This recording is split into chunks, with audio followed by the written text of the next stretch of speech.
Umalis si Sasuke sa Konoha, una para magkamit ng kapangyarihang papatay sa kanyang kapatid na si Itachi, ang pumaslang sa buong Uchiha clan. Dahil sa labis na pagnanais ng paghihiganti, naniniwala si Sasuke na hindi sapat ang pagsasanay sa Konoha para maabot ang layuning ito.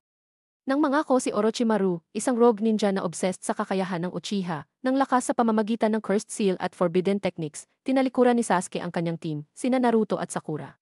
Ang pag-alis niya ay gawa ng kanyang pakiramdam ng kahinaan pagkatapos matalo kay Itachi at makita ang mabilis na paglakas ni Naruto na nagpadesperado sa kanya na lampasan ang kanyang limitasyon kahit ano ang kapalit. Pero ang mas malalim na dahilan ay ang pagmamanipula ni Itachi. Bago mamatay, inilahad ni Itachi na ang mga elders ng Konoha ang nag-utos ng Uchiha Massacre para pigilan ang isang kudeta na nagpaisip kay Sasuke sa moralidad ng Konoha.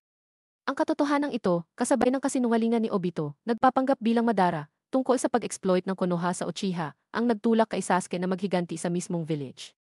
Nakipag-alyansa siya sa Akatsuki at idineklara ang digmaan sa Konoha, bago niya natanto na nabulag siya sa cycle ng pagkamuhi.